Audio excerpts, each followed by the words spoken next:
we have a system of education that is very answers based, as we talked about that in our last segment, that defines success by being able to know these answers in a measurable way.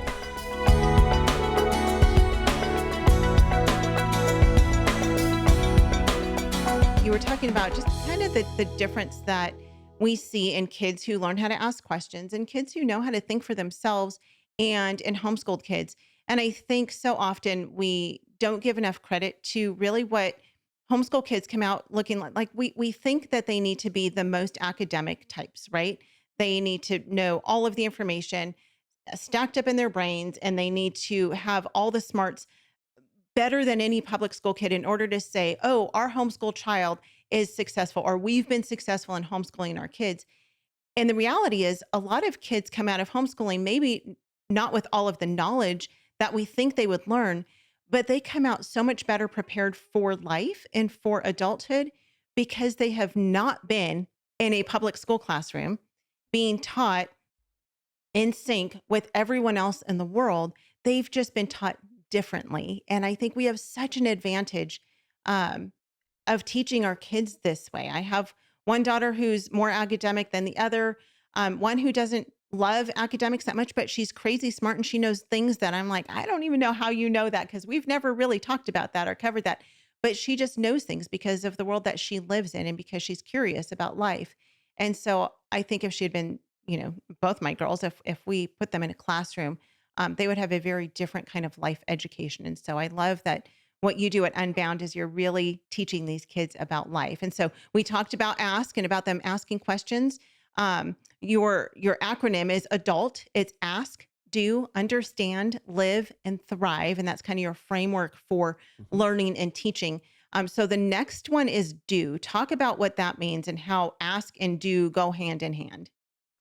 Yeah, so I graduated from college and I went to work for the college I graduated from. And in fairly short order there, I was the director of admissions. And I reported to a retired Marine Corps colonel, which is an oxymoron. Marine Corps colonels never really stopped being Marines. And so I was working for him. And he said something one time that kind of annoyed me. And he said, I'll tell you how this works. 4.0 students go on to work in higher education. 3.0 students, B students, go into middle management and they never get any higher. And C students are CEOs.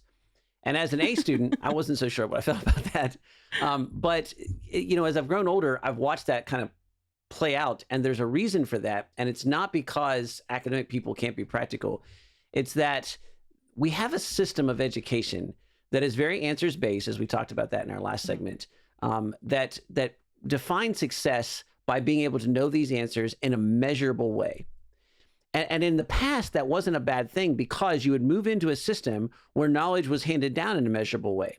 So I went to work at the admissions office and there was a dean there and they had mastered admissions because to master admissions, you got really good at direct mail marketing and campus tours.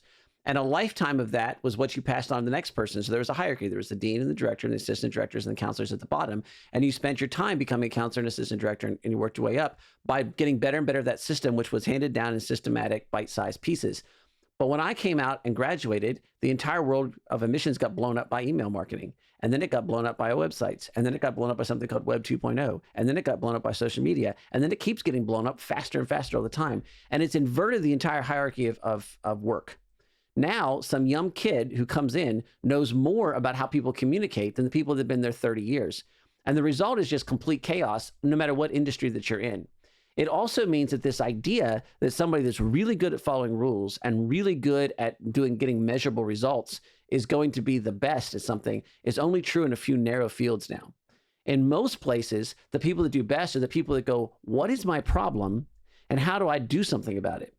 And so that requires you to ask a question, and then it requires you to take action to test that theory and do something about it.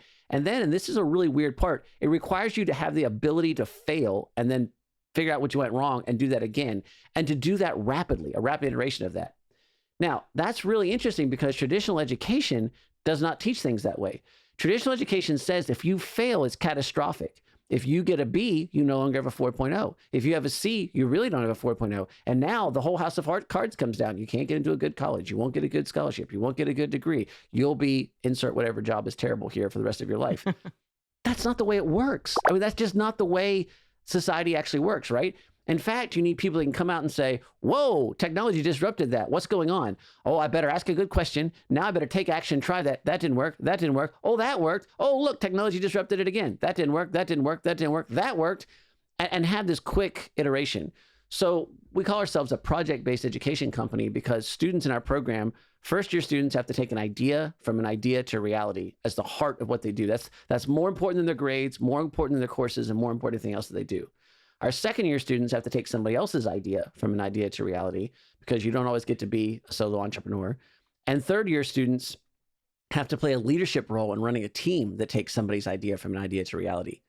And the point of that is that now the heart of the educational system is actually doing something. You have to take your academic stuff that you learned about, and you have to ask questions, you have to apply it, and you have to try it. And I don't care, in a job place, I do care much about your outcomes, right? That's really important.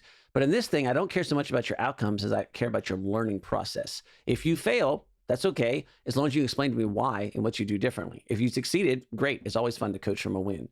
But the heart of this is actually getting your hands dirty and doing something, because you don't live in a world that's systematic anymore. It gets disrupted pretty much constantly, like things like AI, like we talked about last segment. Yeah. So how do you do this practically with your kids? What does that look like on, kind of a day-to-day, week-to-week basis? Yeah, so we do a couple things. One, we constantly, I almost said subject them to, and that's not what I meant. We constantly expose them to what we call subject matter experts. That's where the subject came in. SMEs, people that have been there and done that. And so, every month they have a webinar with somebody who's been very successful at whatever it is that they do. And they go on that webinar and we ask them, look, you can talk about anything you want as long as you tell what you learned. And so then we're having them take courses. So they're taking online courses and things of that nature. But then they're in a team of other students. And we're constantly challenging that team, those individual students, to frame all this in light of their project. So that means if you come into Unbound as a first-year student, from the very beginning, we say, in order to successfully complete this program, you have to take an idea from an idea to reality. So the first part of the year is, what's your idea? And the second part of the year is, how are you going to do it? And the third part of the year is, do it. And now you're doing this in the context of getting courses that we say, understand these courses in context of the reality of what you're about to do. And understand these SMEs, these subject matter experts, in the context of them saying that they have been there and done that. And how does that apply to you? And so all of a sudden, the focus comes from get great grades and don't get a B, to take all this information that's coming into you and figure out how you can practically apply that. And that sounds subtle, but it's not. It actually completely changes the context of education. Homeschool Insights is sponsored by CTC Math. If you're looking for a great online math program, visit ctcmath.com and try it for free. For more great homeschool inspiration and resources, listen to the Schoolhouse Rocked podcast every Monday, Wednesday, and Thursday.